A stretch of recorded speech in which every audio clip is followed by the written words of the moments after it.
Hello everyone, welcome back to another bedroom podcast. I'm actually in my bed this time, so I'm just seeing if I can set my phone up to charge. Oh, I can, look at that.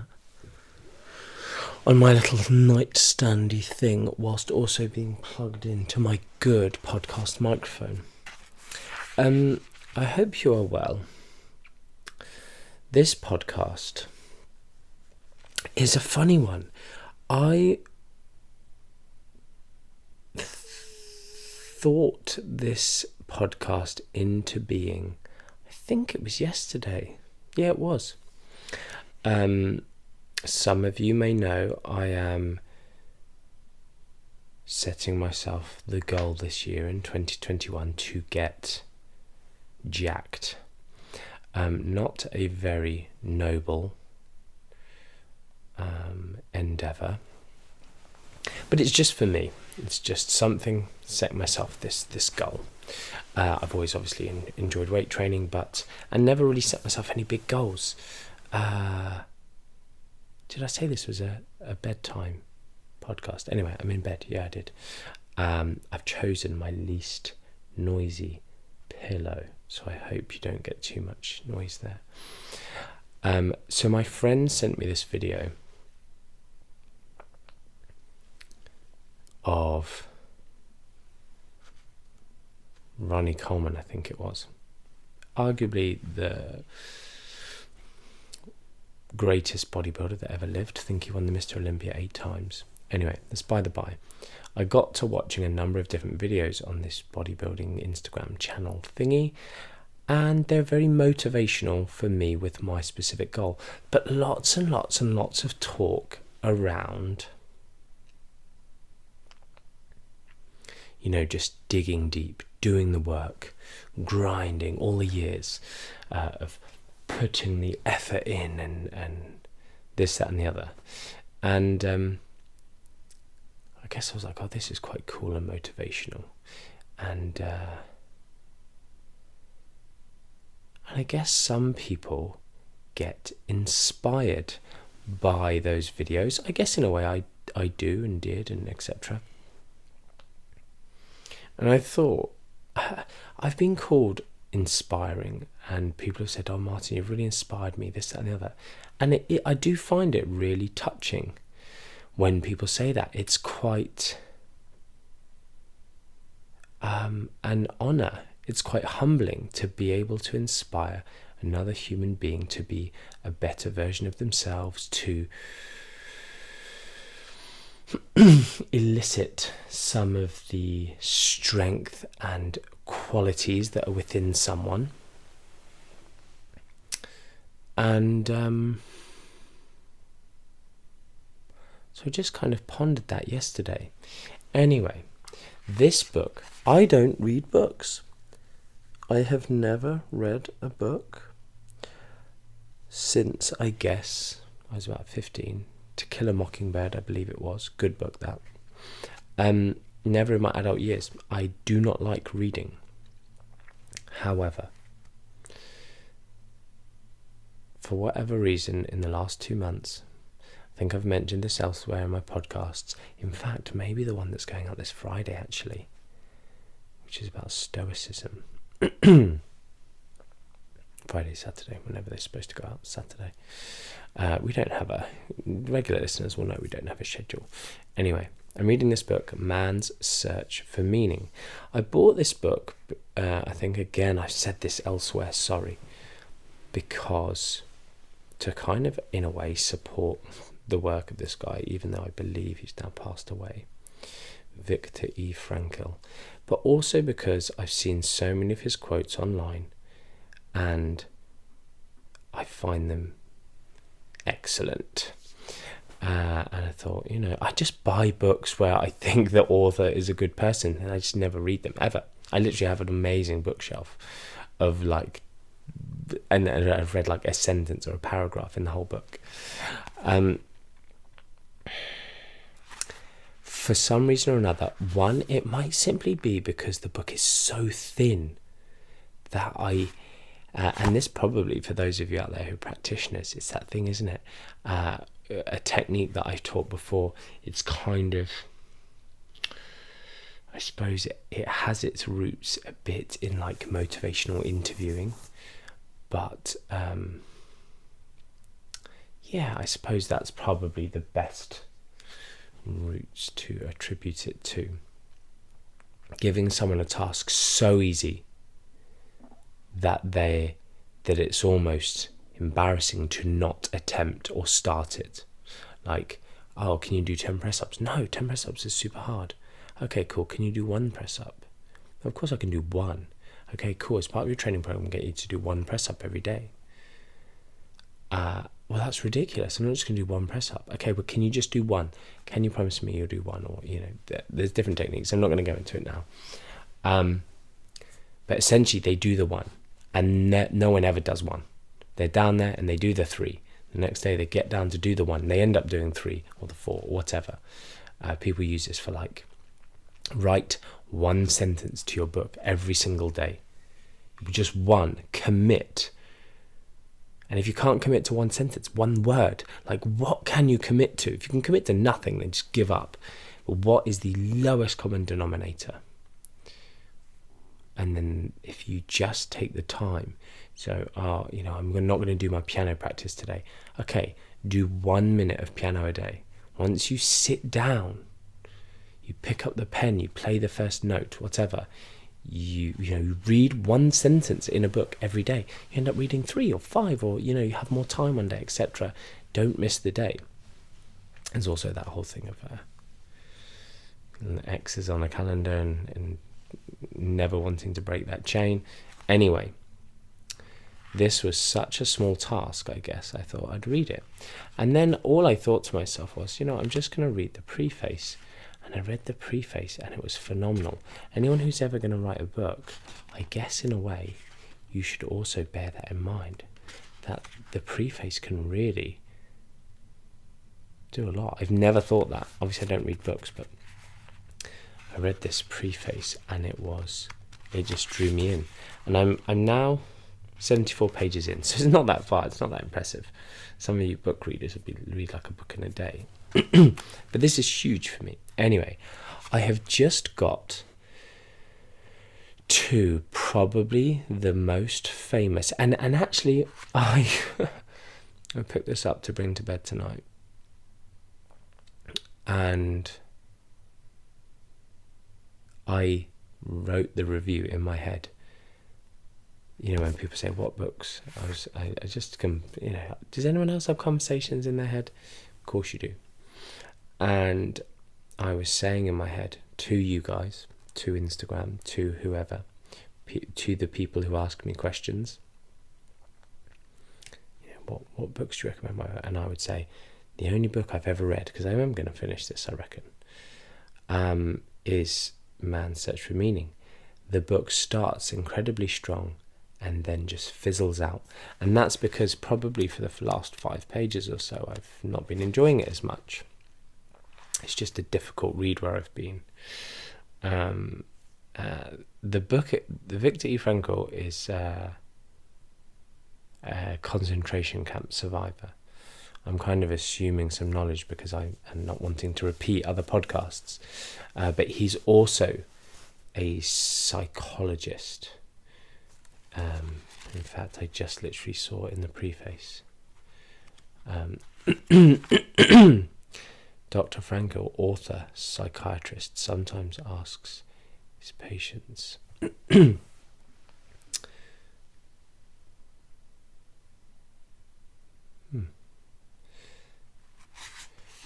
just going to read you this. Sorry, tangent, but this is amazing. Dr. Frankl, author, psychiatrist, sometimes asks his patients who suffer from a multitude of torments, great and small, why do you not commit suicide? From their answers, he can often find the guideline for his psychotherapy. In one life, there is love for one's children to tie to. In another life, a talent to be used. In a third, perhaps only lingering memories worth preserving. to weave these slender threads of a broken life into a firm pattern of meaning and responsibility is the object and challenge of logotherapy, which Dr. Frankl's own version of modern existential analysis, which is Dr. Frankl's own version. So anyway, basically this whole search for meaning, and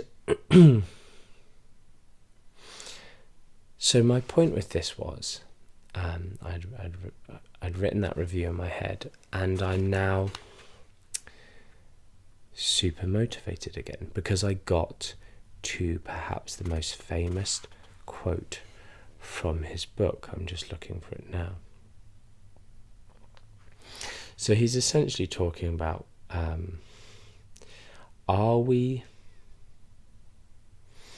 does man have no choice of action in the face of such circumstances? He kind of says, are we simply a product of the conditions and environment that we're kind of in our lives? Are we just a product of everything? Do we really have a choice, or do we just react to that stuff around us? And it's an interesting point. And I very often, as a tool in my own life, if I find myself annoyed with someone, or viewing someone else in a judgmental fashion, I often use this tool to say, well, what's led them to be like that? When I'm trying to forgive someone, what's led them to, I literally read this earlier today, like a child cannot be held accountable for the circumstances that they're kind of brought up in terms of, I guess, maybe that was to do with, I don't actually know what it was to do with, I guess, homelessness or refugees or something. I can't remember where I read it. It was on my computer.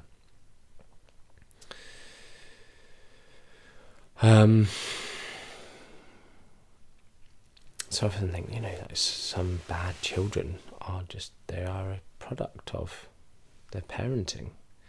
And at some point the buck has to stop. People have to take responsibility for their own situation, definitely. But at the same time, we can use grace, which is giving people something they don't deserve. Or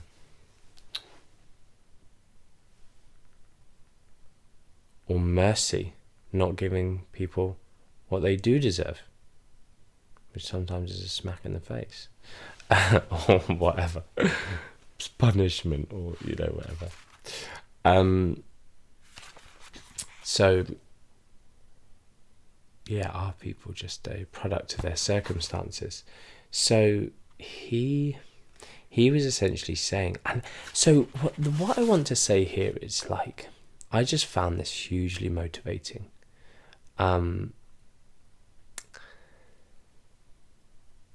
In one of my goals, which is just to live a good life, but also I find a lot of happiness in living a good life and being nice to others and being balanced. And it's a pursuit, I guess. Would I call it a pursuit? It's like a consistent trend and pondering and reading of my own. And it's like the thing in my life at the minute which is most motivating to me is self-improvement.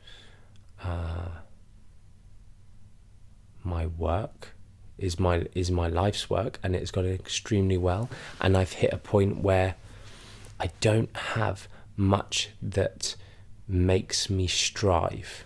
So striving to do more in my career has motivated me and kept me happy for a long time in many ways. Obviously it's been a key source of stress as well. So and other things, having babies, bringing them up, etc. That's so easy now. Until the next stage of their lives, maybe teenage years, who knows. So anyway, it's motivating me, and this has motivated me to, and so I guess in a way, when I was reading this, I just jumped out of bed. I ran and grabbed the podcast microphone, and I thought, I'm just going to record this.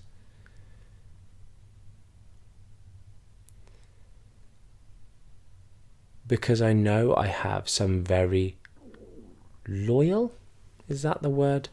Long time, regular listeners. And I just want to provide a bridge between Victor's super motivating words and you.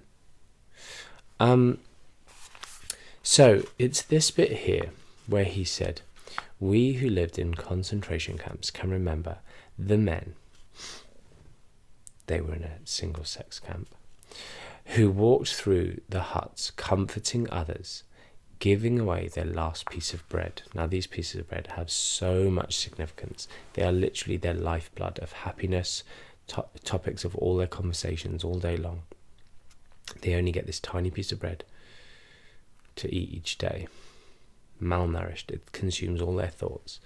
So imagine that. Imagine being that man or woman who is able to give away the last piece of bread. No matter how crap things are. And that's what I want, right? That it's kind of coming back to me a bit, the feeling, the rush of like energy from it is like, this maybe doesn't motivate you. It doesn't hit home with you. But for some of you, I hope it does. You may have had the crappiest of days. You may be having the crappiest of weeks.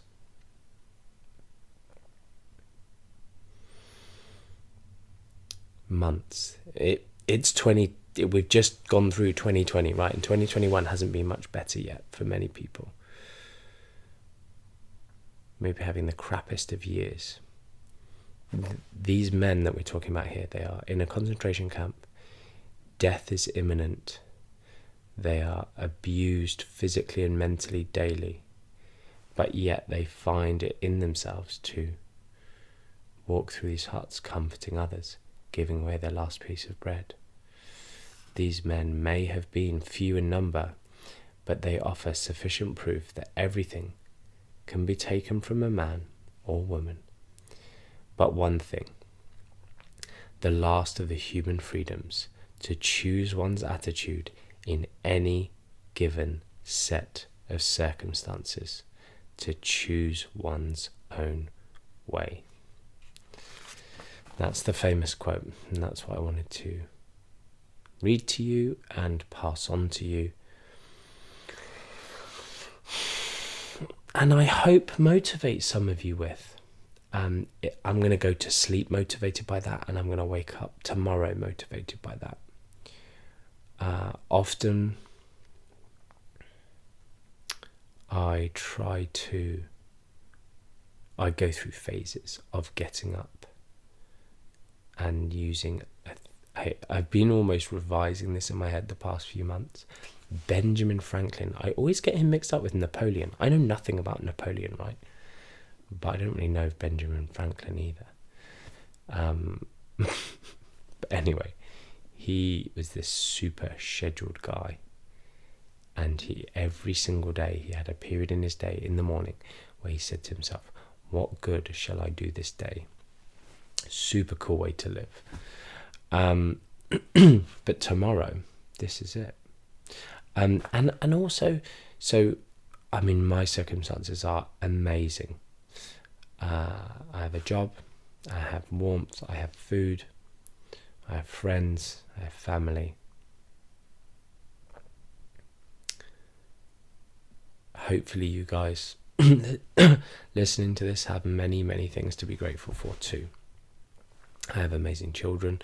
Unfortunately, I won't see them tomorrow. But I also have some things going on right now which are, I would deem, horrific. Really, really horrific.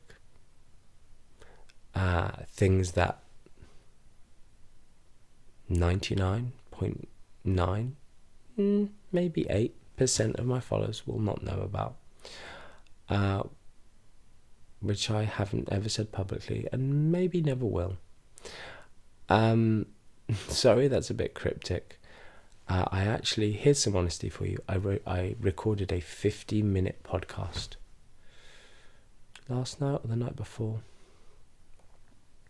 Yeah, the night before, on this thing. And I said in that podcast that maybe in 5-10 years time I'd release it.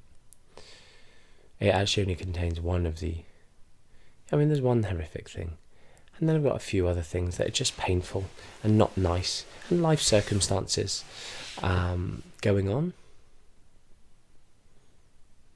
And everyone has their troubles, right? This isn't a pity party at all. I just am often reminded that people see others and think that their life is so great. I've spoken about this elsewhere, about gratitude and happiness. People view others and their snapshots and think that they are well. And it's why I said this to my friend, Darren Cartel. He put in his story someone saying, "How are you? Honestly!" exclamation mark. And I just replied back, "Come on, Darren, how are you? Honestly. No, be honest. No, seriously, honestly. No, but honestly, actually, honestly, how are you? Honestly." Like, I hate that question. It's so dumb. Sorry if any of you have ever asked that, but it is. Don't do that. You writing honestly on the end of that sentence isn't going to make him or anyone else be more honest. If he doesn't want to answer that question, he's just not going to answer it. And you writing honestly isn't going to make him honest. But it's also slightly offensive, as though you are essentially saying, if you said, "How are you?" Like, I'm sure it's said in good meaning, but just don't do it. Don't say it. Think about the words. Understand what the words coming out of your mouth mean. Someone famous once said that. I can't remember who. But yeah. How are you honestly? I completely lost my train of thought. So I recorded this podcast. I haven't really. And it isn't supposed to be a pity party for me. I'm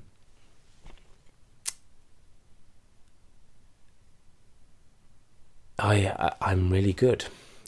These things are going on. Everyone has stuff going on. But I am reminded by constantly that people just view others and think that they have it great and that they have it so hard. But I consistently say this: look outside yourself and your circles and your perspective. Look down the rungs of the ladder. There are people who have it way worse than you listening to this on some kind of electronic device, who probably, maybe, manage to be grateful for what they have when you don't, or aren't, or are looking up and feeling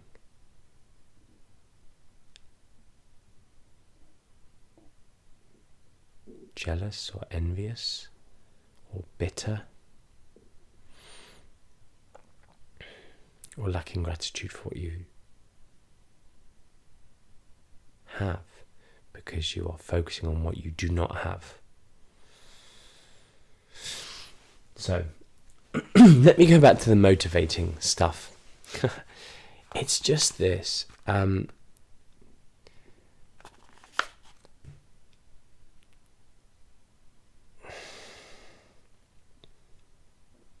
Yeah, so I did actually read a bit more. I've just realised there were always choices to make every day, every hour, offered the opportunity to make a decision which determined whether you would or would not submit to those powers which threaten to rob you of your very self, your inner freedom, which determined whether or not you would become the plaything of circumstances, renouncing freedom and the dignity, to become moulded into the form of the typical inmate.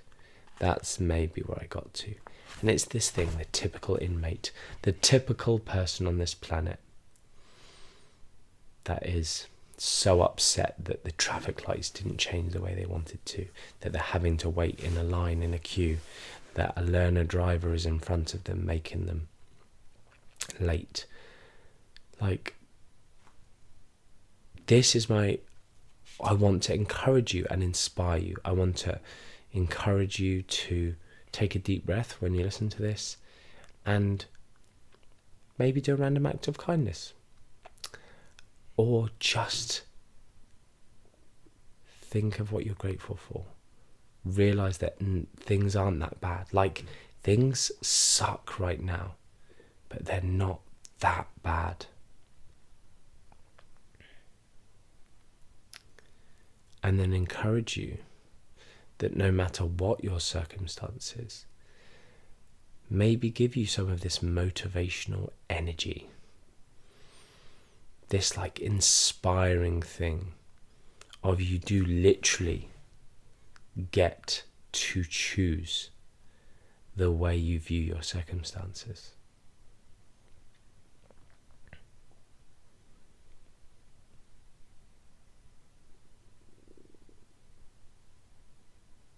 That is your freedom to do that, and that no one can take that away from you. And within that holds loads of power.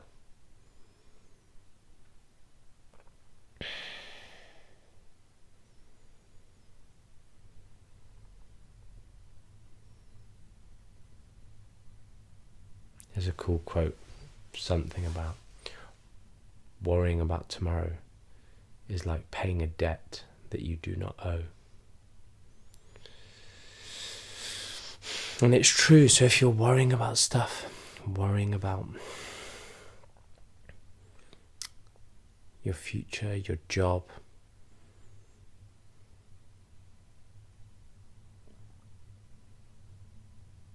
if you can change something, focus on it. If it's out of your control,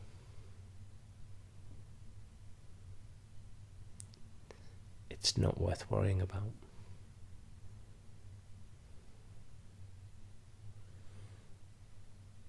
So I hope you've got some positive energy from this.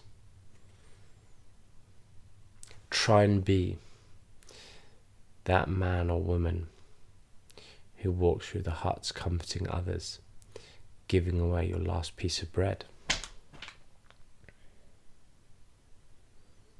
I'm going to try and do that tomorrow.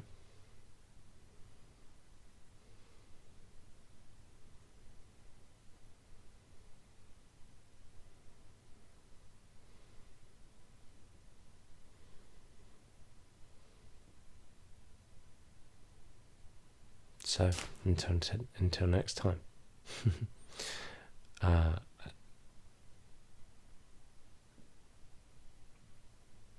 Sending you all the love. Goodbye.